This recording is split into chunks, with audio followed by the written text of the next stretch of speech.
There's a lot to cover, and that is Syria. We've got significant questions on the ground as to how to ensure that this new regime that's taken over can ensure a level of stability and inclusion for everyone on the ground and not allow the Turks, not allow others to take advantage. How can we manage this?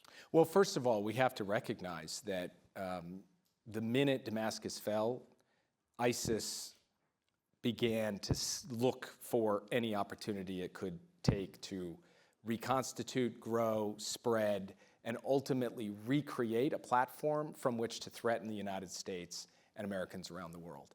And so within hours of Assad falling and HTS rolling into Damascus, the president ordered the U.S. military to take military action against ISIS personnel and ISIS facilities in the central Syrian desert, the Badia, and we're going to have to continue to do that. So point one is we need the capacity to go after ISIS in the east, and that's something that we have advised the incoming administration.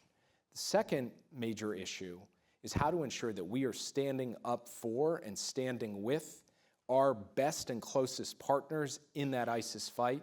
That's the Syrian Democratic Forces, Kurdish-led forces, but also with a lot of Arabs fighting alongside them. We need to stand up for them and ensure that they are secure enough in their position that they can continue to be the good partners they've been, including with respect to the administration of these very large prisons and prison camps where you have thousands of ISIS fighters and tens of thousands of family members, wives and children of ISIS fighters, who, if they were all to get out, would represent a really quite considerable threat to the region and ultimately to the United States. So we need to stand with the Kurds, and President Biden intends to do that. We need to stand up against ISIS, and we need to maintain our capacity in the region to be able to do these things effectively so that we don't end up with a repeat of what happened in 2014, 2015, where ISIS came sweeping across eastern Syria and western Iraq, and we ultimately had to deploy a considerable amount of American force to beat them back. And that was a campaign that began under Obama that ultimately came to fruition under Trump, President Trump's first term.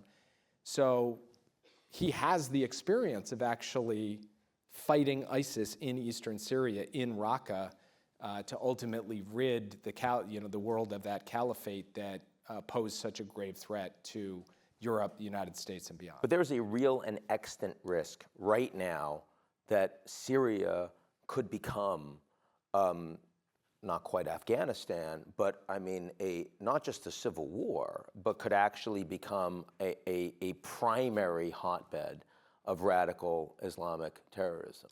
There is a real and extant risk of that, and I don't think we should sugarcoat that fact, but let's keep in mind that it's my job as National Security Advisor to frequently see the risk in a given situation.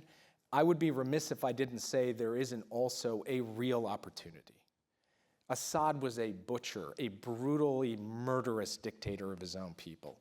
Assad, you could say, you could kind of take the measure of that man by his friends, Iran, Russia, Hezbollah. Him being gone is not a bad thing. We should shed no tears about that. And it presents this opportunity for the Syrian people to actually build a better future, an inclusive future that is consistent with what I think not just all of the various communities of Syria want, but which these guys who've rolled into Damascus are actually saying. Now, converting words to deeds is another matter. It's something we will be watching closely. But Syria, to me, to understand it, you have to see both the real risk, and it's as you described, and see the opportunity and try to push things in the direction of opportunity while minimizing the risk.